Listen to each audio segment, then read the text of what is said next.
रुक करेंगे एक मिनट पूरी खबर का। उज्जैन के तराना में पेड़ों की अवैध कटाई का मामला सामने आया है। झालावाड़ पाटन मार्ग में इन दिनों पेड़ों की अवैध कटाई जोरों पर चल रही है। सड़क किनारे 100 से ज्यादा पेड़ों को काट दिया गया है। इतना ही नहीं, पाट गांव की पुलिस चौकी के 20 फीट दूर 12 से ज्यादा बेशकीमती पेड़ों को भी काट दिया गया है। उज्जैन झालावाड़ जो मार्ग बन रहा है, नेशनल हाईवे जो अथॉरिटी है, उन्होंने एक पत्र हमको लिखा था। उन्होंने पेड़ों की संख्या चिन्हित करके हमको दिया है। क्योंकि उनको कलेक्टर से परमिशन मिलना है तो अभी प्रक्रिया में है वो जी, लेकिन अभी कोई अनुमति ऐसी जारी नहीं हुई जिले से। मामला मेरे संज्ञान में आ गया है। क्योंकि 2 दिन अवकाश रहा है तो मैंने अभी पटवारी को भेज दिया है और कहा है कि गिनती कर लें, अगर सरकारी ज़मीन से कोई वृक्ष कटे हैं बिना अनुमति के तो प्रकरण बना के वो दे दें।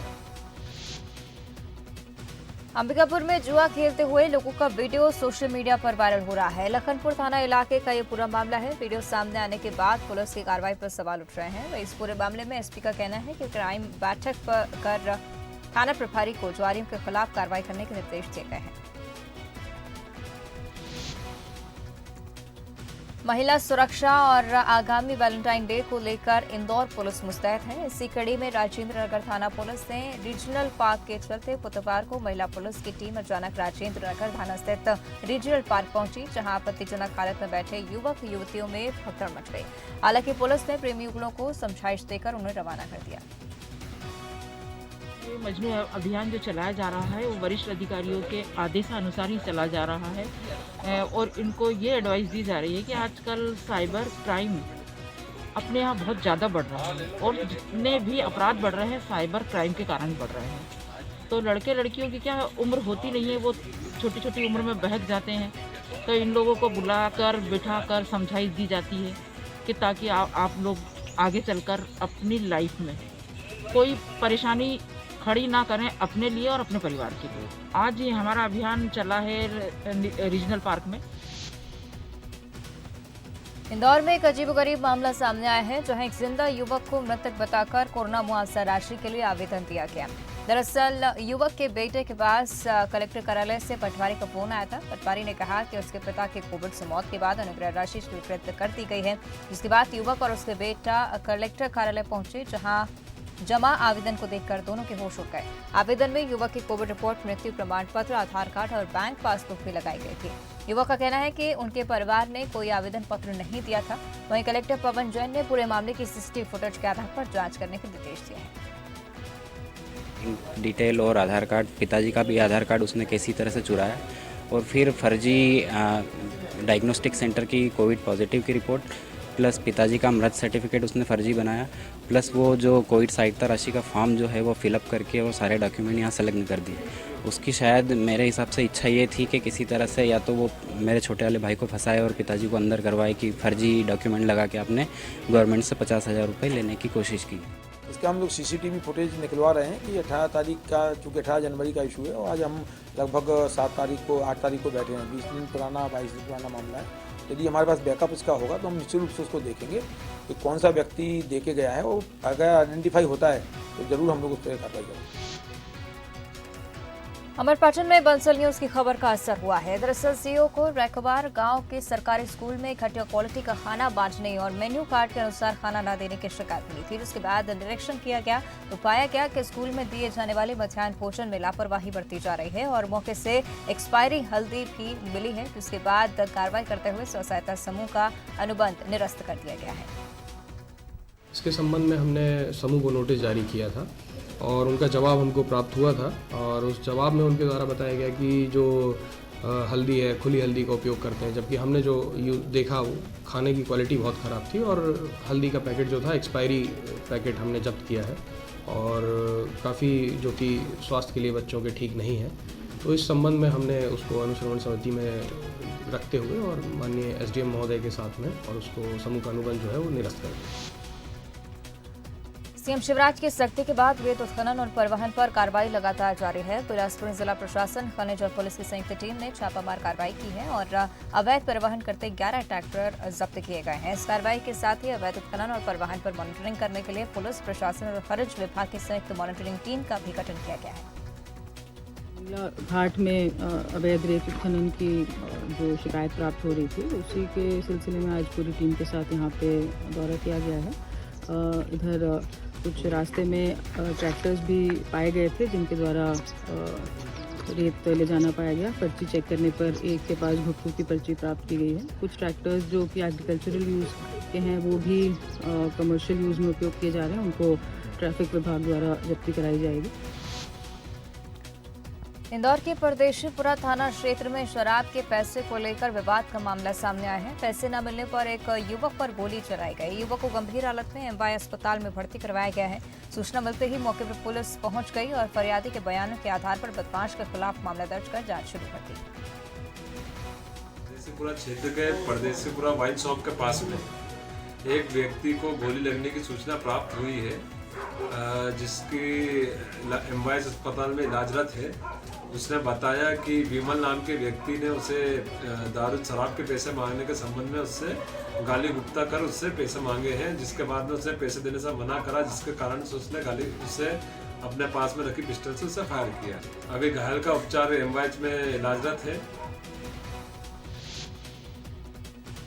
बेगमगंज के मटिया गांव में मध्य प्रदेश विधानसभा प्राक्कलन समिति के 9 सदस्य पहुंचे। गांव में बन रहे बांध को लेकर समिति के साथ विधानसभा के प्रमुख सचिव भी मौजूद रहे। समिति के सदस्यों ने डूब क्षेत्र के किसानों से मुलाकात की। वहीं किसानों ने अपनी समस्या समिति के समक्ष रखी। मुआवजा बढ़ाने को लेकर किसानों ने निवेदन पत्र भी समिति को सौंपा। दिनों से ये संशय की स्थिति थी। किसान कहते थे हमको मुआवजा नहीं मिला, तो मुआवजा देने की तारीख भी समय सीमा 6 महीना निश्चित कर दी गई है। पूरा मूल्यांकन होगा, उनका मुआवजा सम्मानजनक तरीके से समय पर दिया जाए और जो भ्रम की स्थिति है उसे दूर करके अधिकारी स्पष्ट करें। संयुक्त बैठक करेंगे, सभी विभागों के अधिकारी होंगे, उसमें पीडब्ल्यूडी के होंगे, प्रधानमंत्री सड़क, आरईएस, सिंचाई सभी, और जहाँ जहाँ भी पानी का भराव हो रहा है वहाँ का पूरा दोनों जिलों के संयुक्त बैठक करके और ये तुरंत कार्रवाई होगी और उसमें कहीं कोई लापरवाही नहीं होना चाहिए। पखानजोर के पंचायत संसाधन केंद्र में आज जिला पंचायत सीईओ सुमित अग्रवाल ने समीक्षा बैठक का आयोजन किया। कोयलीबेड़ा में कौथिन न्याय योजना के तहत पहले चरण में 12, दूसरे चरण में 17 और अब तीसरे चरण में 66 नवीन गौठान की शुरुआत की गई है। बैठक में सीईओ जिला पंचायत ने गौठान की सुरक्षा के लिए बाड़े की व्यवस्था, जानवरों के लिए पानी और बिजली की व्यवस्था करने के निर्देश दिए हैं। कोयलीबेड़ा ब्लॉक अंतर्गत जो पंचायत सेक्टर में जो भी काम चल रहे हैं उसकी आज समीक्षा यहाँ पर ली गई है, जिसमें सभी ग्राम पंचायत के सचिव उपस्थित थे और विभागीय अधिकारी कर्मचारी भी उपस्थित थे। यहाँ पर जो भी लंबित कार्य हैं, जो भी निर्माण कार्य हैं और बाकी जो ग्रामीण विकास के जो अन्य स्वीकृत यहाँ पर कार्य हैं उसकी क्या प्रगति है और कब तक उसको पूर्ण किया जाना है, उसको सभी को टारगेट आज यहाँ पर दिया गया है और सभी के लिए एक डेडलाइन सेट किया गया है। खुरई के खमलासा बीना रोड के पास बसहारी गांव के पास बने टोल नाके के 39 कर्मचारियों को नई कंपनी के ठेकेदार ने हटा दिया है, जिससे सभी युवक बेरोजगार हो गए हैं। युवकों ने खुरई एसडीएम मनोज चौरसिया को ज्ञापन सौंपकर मांग की है कि कंपनी बदलने के बाद भी उन्हीं को टोल नाके पर नौकरी दी जाए। युवकों का कहना है कि यदि ऐसी स्थिति में उन्हें बाहर किया जा रहा है तो वे बेरोजगार हो जाएंगे। मुनद्दम यातायात पुलिस के सुगम सजग यातायात साप्ताहिक कार्यक्रम का समापन हुआ। इस कार्यक्रम उप पुलिस अधीक्षक यातायात अमित कुचूर, यातायात प्रभारी नरेश चौहान की मौजूदगी में आयोजित किया गया। कार्यक्रम के दौरान आम जनों को यातायात नियमों का पालन करने, हमेशा हेलमेट यूज करने सहित सुरक्षित यात्रा के लिए नियमों का पालन करने की समझाइश दी गई।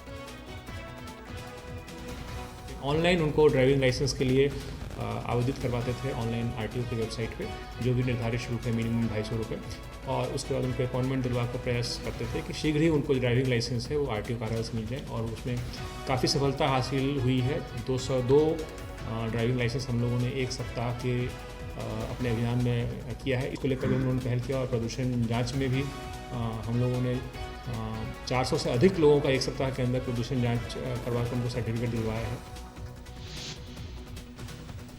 भोपाल सीबीआई ने इंदौर में अवंतिका गैस लिमिटेड के मैनेजर पर ट्रैप की कार्रवाई करते हुए उसे 15,000 की रिश्वत लेते रंगे हाथों गिरफ्तार किया है। दरअसल गैस लिमिटेड कंपनी में पदस्थ विजय शुक्ला ने गैस पाइपलाइन बिछाने वाले ठेकेदार से 3 अलग अलग बिल पास कराने के लिए रिश्वत मांगी थी। फरियादी अशोक शर्मा ने इसकी शिकायत भोपाल सीबीआई में की थी। इसके बाद भोपाल से आई सीबीआई की टीम ने इंदौर के स्कीम नंबर 54 में फिश एक्वेरियम में रिश्वत लेने पहुंचे मैनेजर विजय शुक्ला को रंगे हाथों गिरफ्तार किया।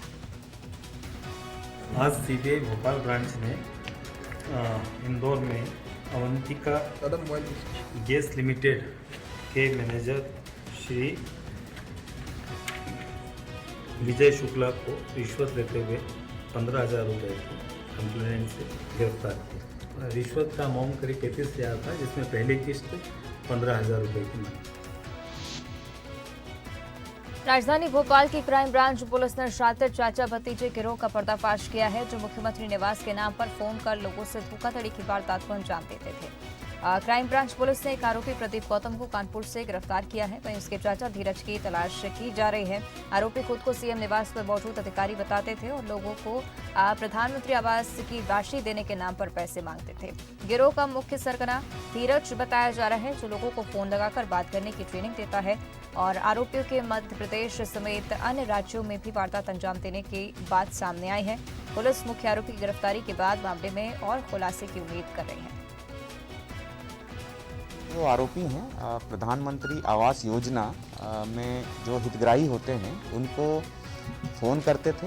फ़ोन करने के पश्चात ये बताया जाता था कि उनकी जो राशि है योजना के तहत वो स्वीकृत हो चुकी है और स्वीकृत होने के पश्चात कुछ भी प्रोसेसिंग फ़ीस और चार्जेस उनको देने होंगे, उसके बाद जो राशि है उन तक पहुंचा दी जाएगी। तो जो जागरूक कुछ आवेदक थे, हितग्राही थे, उन्होंने पुलिस को सूचना दी कि इस प्रकार से उनसे संपर्क किया गया है। पुलिस ने गंभीरता से लेते हुए प्रकरण पर आरोपियों को तलाश किया, आरोपी के संबंध में जानकारी प्राप्त करी और प्रकरण में 2 आरोपियों के बारे में पुलिस जानकारी एकत्रित कर पाई है, जिसमें से एक आरोपी को पुलिस ने उत्तर प्रदेश से, कानपुर से गिरफ्तार किया है और उससे भी पूछताछ की जा रही है। जानकारी ये प्राप्त हुई है कि आरोपी के साथ उसका ही एक रिश्तेदार जो है इसमें संलिप्त है। बालोद में 5 महीने पहले गुनरदेही थाना क्षेत्र के 2 गांवों में दिन दहाड़े लाखों की चोरी का पुलिस ने खुलासा किया है। दरअसल सितंबर माह में गुनरदेही थाना क्षेत्र के भाटा गांव भी और पसौद में दिन दहाड़े लाखों रुपए के गहने और नकदी की चोरी हुई थी। इसके बाद पुलिस ने मामले की जांच शुरू की थी और इसी बीच पुलिस को जानकारी मिली थी कि जेल से छूटे अरुण कुमार अपने साथी के साथ मिलकर चोरी की घटना को अंजाम दे रहा है। इसके बाद पुलिस ने कार्रवाई की और आरोपी को गिरफ्तार किया। आरोपी के पास से 10 लाख रुपए के जेवरात और 3 लाख रुपए जब्त कर पुलिस रिमांड पर भेज दिया गया है। वीर से सूचना मिली और उसके बाद उस पर त्वरित कार्रवाई करते हुए उसको पकड़ा गया और उनको पकड़ने के बाद पूछताछ करने के बाद उन्होंने चोरी स्वीकार किया और उसके अनुसार फिर 2 आरोपी जो मुख्य थे उनको पकड़ा गया और उनके पास से कुल 13 किलो के आसपास चांदी की जब्ती की गई और लगभग 57 ग्राम सोना और कुछ सोना को इन लोगों ने बैंक में रख रखा है गिरवी के रूप में, तो अभी वहां से रिकवरी करना बाकी है। वन्य प्राणी अंगीकरण योजना के अंतर्गत राज्य मंत्री रामखेलावन पटेल ने व्हाइट टाइगर सफारी मुकुंदपुर के एक व्हाइट टाइगर रक्कू को गोद लिया है। इसके खाने और अन्य खर्च का पूरा प्रबंध राज्य मंत्री रामखेलावन पटेल करेंगे। 1 साल के लिए व्हाइट टाइगर सफारी के लिए व्हाइट टाइगर रक्कू को राज्य मंत्री रामखेलावन पटेल के जरिए गोद लिया गया है, जिसकी देखरेख उनका विभाग और वो खुद करेंगे और इसके अलावा इस टाइगर की मॉनिटरिंग भी वो खुद करते हुए नजर आएंगे। अमरपाटन के रामनगर परिषद को राज्य मंत्री रामखेलावन पटेल ने 2 कचरा गाड़ी की सौगात दी है। 2 कचरा वाहनों को हरी झंडी दिखाकर रवाना किया गया। सतना जिले के रामनगर को स्वच्छता की रेस में अव्वल लाने के लिए प्रयास किए जा रहे हैं। अमरपाटन के मुकुंदपुर पंचायत में जन सुनवाई का आयोजन किया गया, जिसमें राज्य मंत्री रामखेलावन पटेल शामिल हुए। आम लोगों की समस्या को सुना गया और मौके पर ही समस्या को सुलझाने के अधिकारियों को निर्देश दिए। महोदय के निर्देश पे ही जन समस्या निवारण शिविर वहाँ लगाया जा रहा है, जिसमें शासन की जितनी हितग्राही मूलक योजनाएं हैं उनकी समीक्षा भी की जाएगी और उन सभी विभागों के ब्लॉक स्तरीय अधिकारियों को भी वहाँ उपस्थित आने के लिए निर्देशित किया गया है, जो अपने ब्लॉक के अंतर्गत उनके द्वारा क्या कार्य किए गए हैं और कौन कौन सी समस्याएं हैं, इसके संबंध में वहाँ उनकी समीक्षा भी होगी और मौके पर निराकरण न होने वाली जो समस्याएं होंगी वो एक समय सीमा के अंदर सारे अधिकारियों को निर्देशित किया जाएगा। मध्य प्रदेश के पन्ना को देश दुनिया में उज्जवल किस्म के हीरो के लिए जाना जाता है और कहते हैं कि यहाँ की धरा किसी को भी रंग से राजा बना सकती है। एक बार फिर पन्ना में एक युवक की किस्मत चमकी है। यूपी के रहने वाले युवक को 4.5 कैरेट का हीरा मिला है। युवक ने सिकसवाहा के बरखा क्षेत्र में खदान लगाई थी, जिसमें उन्हें ये हीरा मिला है। वहीं युवक ने हीरा कार्यालय में हीरे को जमा कर दिया है। खदान क्षेत्र भर का ग्राम सिकसवाहा के अंतर्गत आता है और राणा प्रताप सिंह जो निवासी नोएडा के हैं, उनको 4 कैरेट 57 सेंट का एक येलो कलर का डायमंड प्राप्त हुआ है, जिसने पिछले वर्ष खदान लगाई हुई थी, जिसका रिन्यूअल पट्टा करवा करके इसने धुलाई मचाई का काम किया, जिससे हीरा प्राप्त हुआ। पूरे राज्य में बीजेपी ने समर्पण निधि अभियान की शुरुआत की है और इस अभियान में समर्पण राशि का लक्ष्य 150 करोड़ रखा गया है। इसी के चलते ग्वालियर में जिला कार्यकारिणी की बैठक आयोजित की गई, जिसमें ऊर्जा मंत्री प्रद्युम्न सिंह तोमर भी शामिल रहे। इस दौरान मंत्री प्रद्युम्न सिंह तोमर ने कहा कि पूरे महानगर में से 4 करोड़ रुपए की राशि इकट्ठी की जाएगी। हमारी भारतीय जनता पार्टी की बैठक थी। हमारे पार्टी के अध्यक्ष आदरणीय कमील जी और हमारे सारे लोग, वरिष्ठ लोग यहाँ इस बैठक में इकट्ठे हुए हम सब लोग, और ये समर्पण निधि माननीय हमारे कुशवाहा ठाकरे साहब ने इस पार्टी को जिस तरीके से सींचा, पार्टी को ताकतवर बनाना है और पार्टी को ताकतवर करके इस राष्ट्र को सर्वोत्तम राष्ट्र बनाना है, उसके लिए हमारी भारतीय जनता पार्टी का इस संबंध में हमारी बैठक थी। ग्वालियर के लिए 4 करोड़ का लक्ष्य है और हम सब मिलकर के अच्छे से पूरा कर पाएंगे, ये भरोसा है। आगामी विधानसभा चुनाव के मद्देनजर आम आदमी पार्टी पूरी तरह तैयारियों में जुट गई है। संगठन का विस्तार करना शुरू कर दिया गया है। बीते चुनाव में उनकी पार्टी ने 86 विधानसभाओं में अपने प्रत्याशी मैदान में उतारे थे। इस बार पूरे 90 विधानसभा में चुनाव लड़ने की तैयारी कर रहे हैं। प्रदेश भर में कोने कोने में विधानसभा से लेके ब्लॉक से लेके मंडल से लेके सभी जगह कमर कस रही है और संगठन को लगातार विस्तार कर रही है। आगामी जो 2023 का जो चुनाव होने जा रहा है, वो आम आदमी पार्टी बहुत मजबूती से लड़ेगी। इसकी पूरी तैयारी पूरे प्रदेश भर में गोपाल राय जी के निर्देश में, उनके नेतृत्व में हम लोग लगातार संगठन को बढ़ाते जा रहे हैं। हरदा में कृषि मंत्री कमल पटेल ने क्रिकेट की पिच पर उतरकर चौके छक्के जड़े हैं। दरअसल मंत्री कमल पटेल खिरकिया तहसील में क्रिकेट प्रतियोगिता की शुरुआत करने पहुंचे थे, लेकिन इस दौरान वे खुद को खेलने से रोक नहीं पाए। मंत्री कमल पटेल ने बैटिंग करते हुए जमकर चौके छक्के जड़े। बिलासपुर में नाबालिग की जबरदस्ती शादी कराने के मामले में एक आरोपी को उम्र कैद की सजा सुनाई गई है। फास्ट ट्रैक कोर्ट ने ये फैसला सुनाया है। आपको बता दें कि मामला 2018 का है। कोटा थाना क्षेत्र में नाबालिग की मौसी उसको लेकर गायब हो गई थी। कुछ दिन बाद नाबालिग ने अपनी मां को फोन कर बताया कि उसकी मौसी ने जबरदस्ती उसकी शादी मध्य प्रदेश के रहने वाले राकेश उर्फ हल्के यादव से करवा दी है और उसे जान से मारने की धमकी देकर प्रताड़ित किया जा रहा है। वहीं परिजन की शिकायत पर पुलिस ने दोनों आरोपी को गिरफ्तार कर पॉक्सो एक्ट के तहत मामला दर्ज किया था। फेसबुक के जरिए अश्लील वीडियो कॉलिंग कर ब्लैकमेलिंग करने वाले जयपुर के एक व्यक्ति को खंडवा पुलिस ने गिरफ्तार किया है। आरोपी फेसबुक पर फेक आईडी बनाकर कॉलिंग करता था और अश्लील क्लिप चलाकर वीडियो बना लेता था। बता दें कि करीब 2 महीने पहले एक महिला ने शिकायत दर्ज कराई थी। सपना शर्मा के नाम से फेसबुक आईडी से वीडियो कॉलिंग की जा रही थी और कॉल के बीच अश्लील क्लिप चलाई गई। ब्लैकमेलर ने इसका वीडियो बनाने की बात कहकर स्क्रीनशॉट भेजा और 25,000 रुपए की मांग की। इसके बाद पुलिस ने कार्रवाई की है। फिलहाल पुलिस ने आरोपी को रिमांड पर ले लिया है। बिलासपुर में एक नवजात का 2 टुकड़ों में कटा शव मिला है। पूरा मामला तोरपा थाना इलाके का है, जहां एक आंगन में नवजात का शव मिलने से इलाके में हड़कंप मच गया। बच्चे की उम्र तकरीबन 15 से 20 दिन की बताई जा रही है। शव को देखकर लग रहा है कि डॉग ने 2 टुकड़े इस शव के किए हैं। सूचना मिलते ही फॉरेंसिक एक्सपर्ट और वेटरनरी डॉक्टर मौके पर पहुंचे। पुलिस पूरे मामले की जांच कर रही है।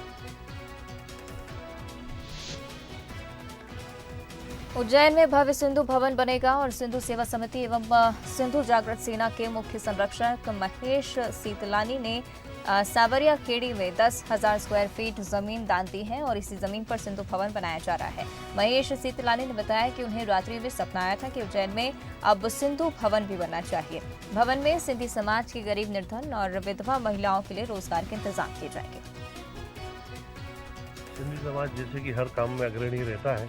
एक छोटा सा, जैसे कि रूप जी ने बताया आपको, कि एक सिंधु भवन की मांग कई वर्षों से थी, तो आज एक सिंधु भवन भोलेनाथ ने हमको नींद में आके ऐसा आदेश दिया कि बनना चाहिए।